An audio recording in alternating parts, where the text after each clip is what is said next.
Good morning. We are somewhere in Genesis. I think we're still going through Genesis 6. We're going through the notes there. We were just talking about James chapter 3, talking about the tongue. Scary stuff about the tongue and the education system. It's indicative of how this world is going back to the beginning. As it was in the days of Noah, so shall it be at the coming of the Son of Man. His second coming. He's coming.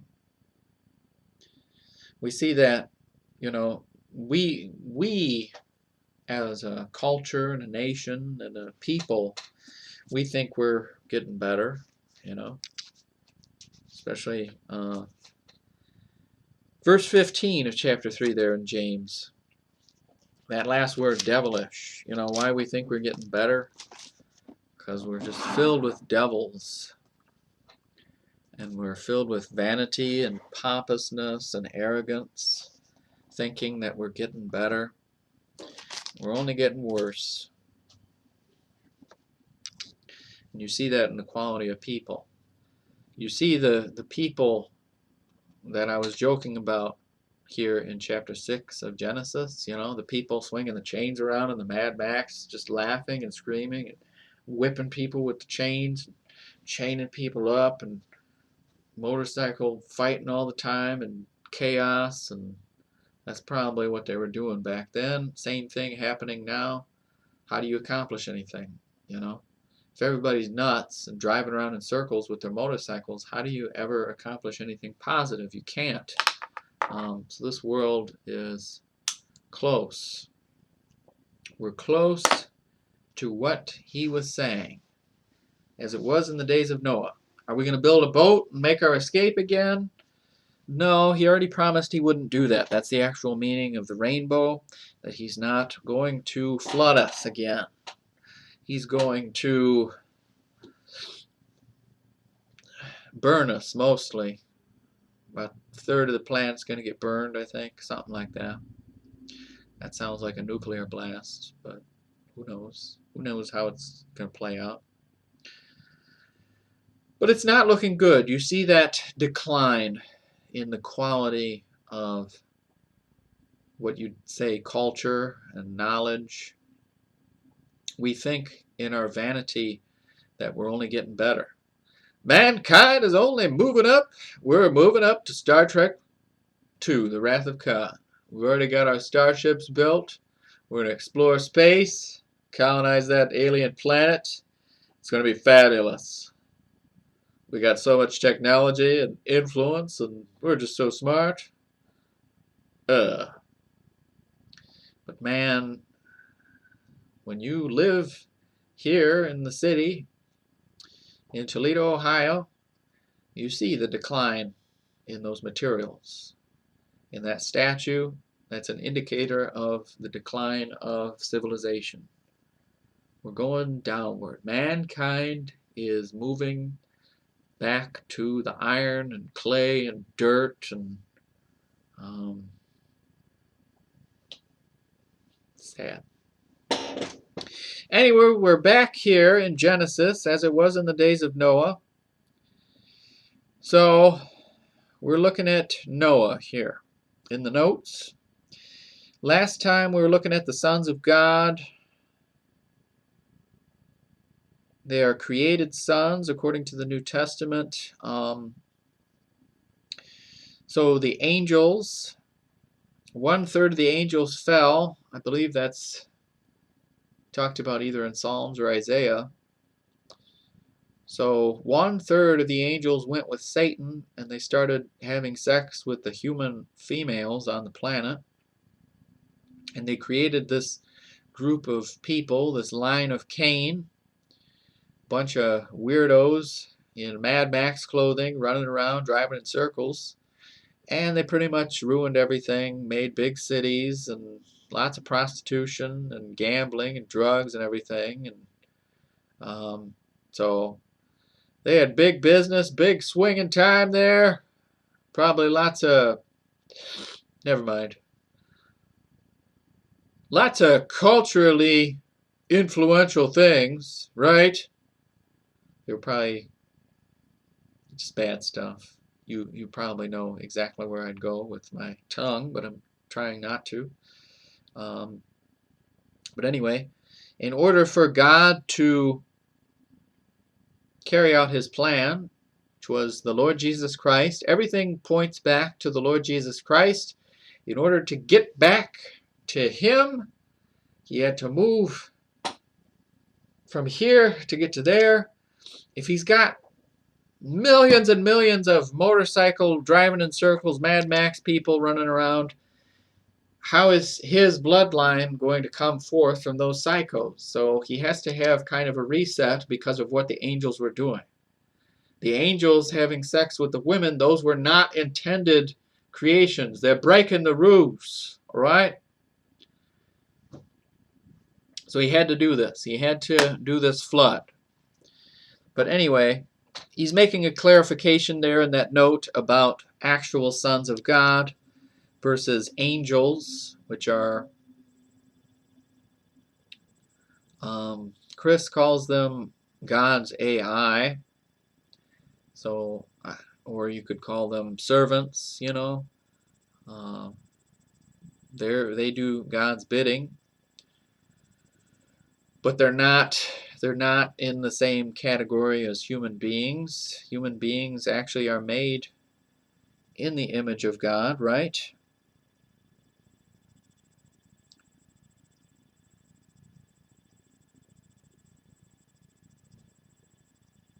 I'm thinking of Adam and Eve, but maybe we need to clarify that a little better. But if you're born again in him through the Lord Jesus Christ, you are one of his sons, and you have his blood running through your veins. It's a powerful, that's what Chris has been saying to me lately. I like how he's thinking about it. Human beings have way more power than we recognize. A lot of times you feel helpless, especially working in retail or something, you know. You feel helpless, useless. People insult you and spit on you and treat you badly every day. You know, you feel like, man, what is my purpose in this existence, in this dumb job? This is ridiculous, being torn apart every day, you know, mentally, spiritually, by these people. And these people are arrogant, thinking they're better than you, and you get treated this way, you know. But in actuality, what Chris is saying, you know, you have his blood running through your veins. That gives you a power that you don't recognize on a spiritual level. Prayer, there's power in your prayers. There's power in your influence. You're standing amidst all the evil all around you, and you're still functioning in this evil situation. All these demonic entities, these fallen angels that became demons, are all around you, influencing all these people that come into your store, and you can have a positive influence against them and a positive influence on all the population around you. You're a powerful being and a powerful force for good, for God, for the Lord Jesus Christ. You're not one of his angels, but you're something more. So you should recognize your importance. You're very important, even though it feels like a lot of times in this world, you know, the way you get treated, you feel useless. So that's how I feel a lot of times. I feel belittled and, you know, why am I doing this? This is pointless, you know. But God sees so much more in you than you even realize, you know. So anyway, that's where we left off last time with that note about the angels. So here's the rest of that note. It's a long note. There is no godly line found anywhere in Genesis 5 through 6. There is a messianic line, But this godly line is just vaporous theological fantasy. Schofield's godly line sports incest, Matthew 1:3, a professional whore, Matthew 1:5, an adulterer, Matthew 1:6, and adulteress, Matthew 1:6, an idolater, Matthew 1:7, and a Moabite whom no Israelite was supposed to marry, Matthew 1:5. Is Ruth? Let's see if we can name all these. Incest. So that would be, what is her name? Tamar? I got it? Maybe. Tamar, professional whore, that's Rahab, an adulterer, David, and adulteress, Bathsheba, an idolater. Who is the idolater? We could go to Matthew 1:7 and find out. And a Moabite, that had to have been Ruth. Let's go to Matthew 1:7 and see who that is. Who was the adulteress too?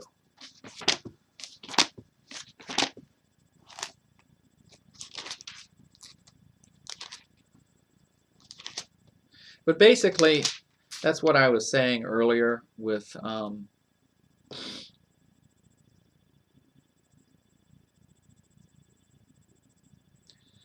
that's what I was saying with how is the Lord Jesus going to come out of all this? You got all these crazy angel DNA Cain people running around. How is the Lord Jesus going to come out of that line? But then Ruckman is saying, so the flood happens and you eliminate all that, but then he still comes through a line that is so filled with sin. It's interesting.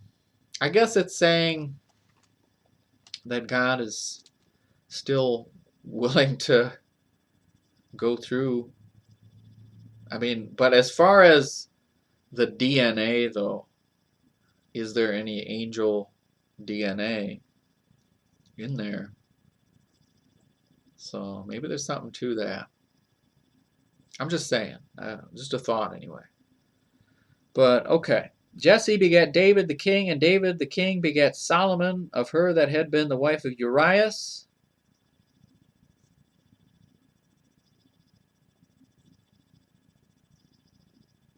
And Solomon begat Rehoboam, and Rehoboam begat Abiah, and Abiah begat Asa, and Asa begat Josaphat, and Josaphat begat Joram, and Joram begat Ozias. So I was mostly right. I don't know. Who was was it Tamar?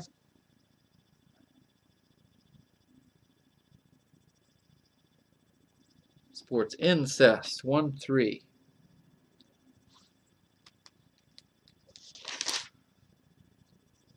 Judas begat Pharez, and Zerah of Thamar, and Pharez begat Esrom, and Esrom begat Aram. Well, he doesn't tell me who the incest, I can't remember if it was Tamar or if she had a different name. I don't remember, man. Guess you'll have to figure it out. But anyway,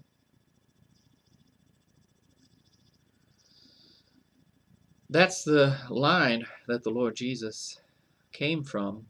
But I don't think there was any angel Canaanite DNA, because that all gets wiped out with the flood. Just a thought anyway. Maybe there's something wrong with that angel DNA.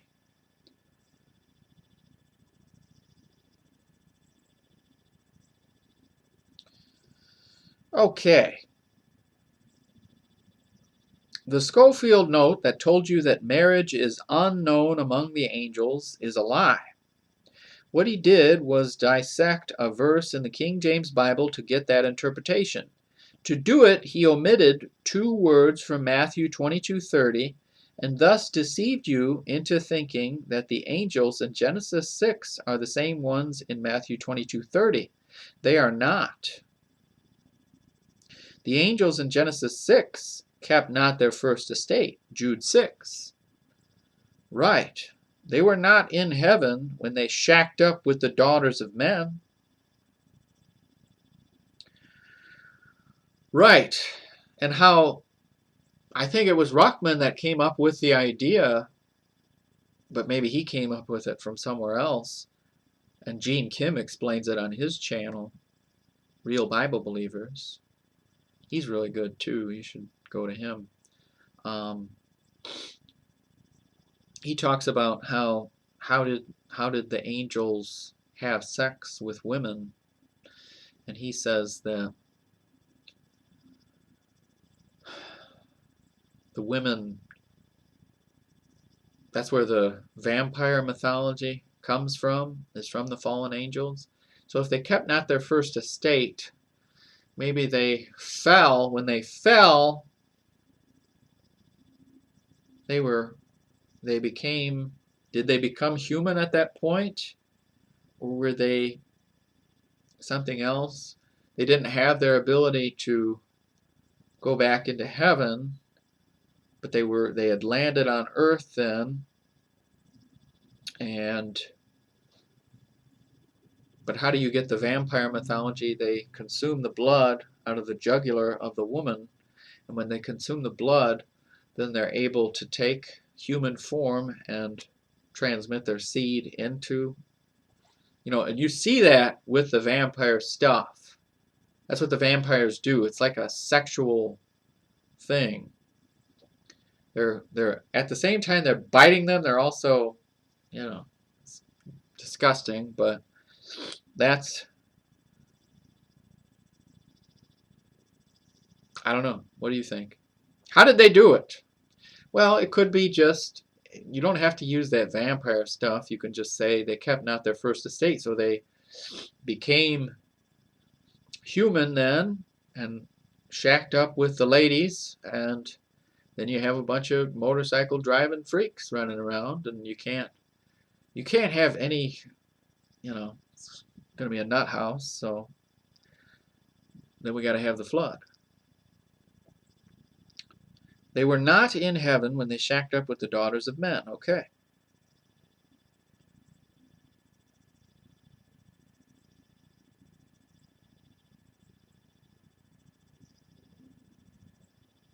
All right, the next note is on 6:4. This is where people get uncomfortable, like, oh, giants, psst, I don't believe you. But if you look into, there's all kinds of stuff about giants out there. There's a recent account in Afghanistan and Iraq that a bunch of soldiers fought a giant that was hiding in the caves of Afghanistan. And they tried to fight this giant. It killed like 4 of these commandos, something like that, I think. And it was a red-haired giant. So it probably took like 100 rounds to finally put him down. And then, yeah, kind of scary. So maybe these giants they survived underground. I don't know. Okay, we're talking about the giants. Alex, yeah, never mind. Verse 4. There were giants in the earth in those days. How were there giants in the earth in those days? We'll look at the previous verses.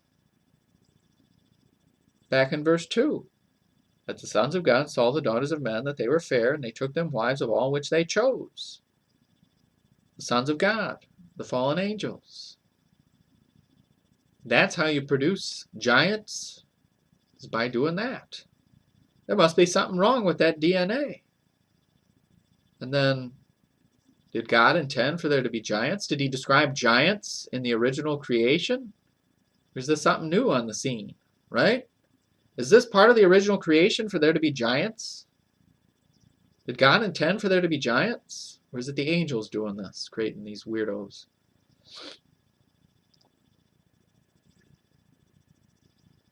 Okay, let's look at the note. Or no, let's finish the verse. Verse 4 of Genesis 6. There were giants in the earth in those days, and also after that, When the sons of God came in unto the daughters of men, and they bare children to them, the same became mighty men which were of old, men of renown. Man.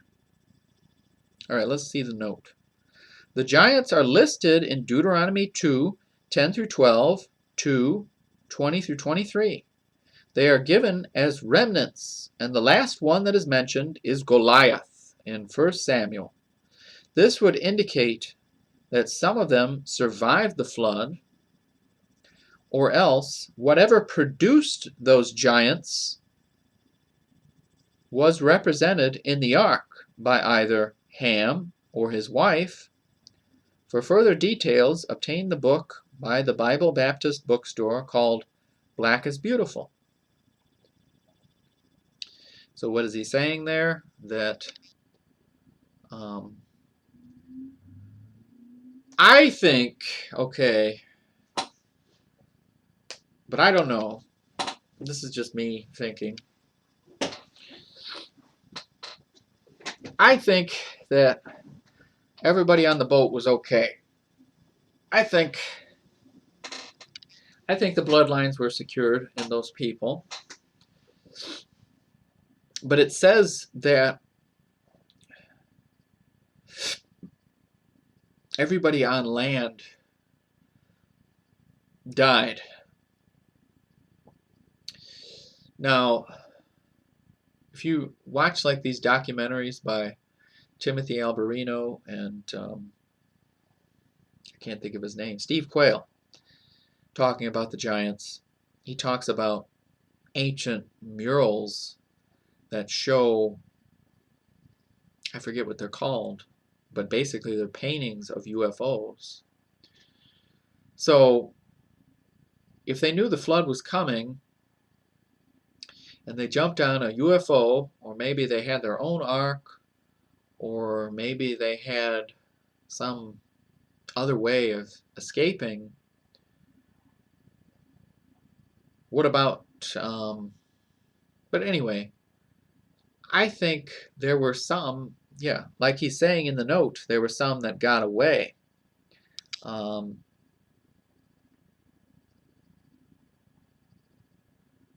Because it says all that were on land died. So what about people in the sea? What about all these stories? Where does the Atlantis legend come from? You know, maybe there was an underwater kingdom. Maybe there were deep underground, I don't know, chasms or something where they got away somehow through that. And that's how they made their escape, and that's how they survived. And then they came out years and years later, and that's how you see Goliath there, that several thousand years later or hundreds years later, you see Goliath and his brothers that are giants. So somebody survived. Now, not to the level of back then, but some giants did survive. So are we going to see giants soon? People are already talking about it, like I was saying, with that conspiracy with the soldiers. They fought a giant in the caves of Afghanistan. Or is it Iraq? I don't know. But we're going to stop here on 927. Let's just read that one more time. They are given as remnants, and the last one that is mentioned is Goliath in 1 Samuel. This would indicate that some of them survived the flood, or else whatever produced those giants was represented in the ark by either Ham or his wife. For further details, obtain the book by the Bible Baptist bookstore called Black is Beautiful. Why Ham? Why are you being mean to Ham?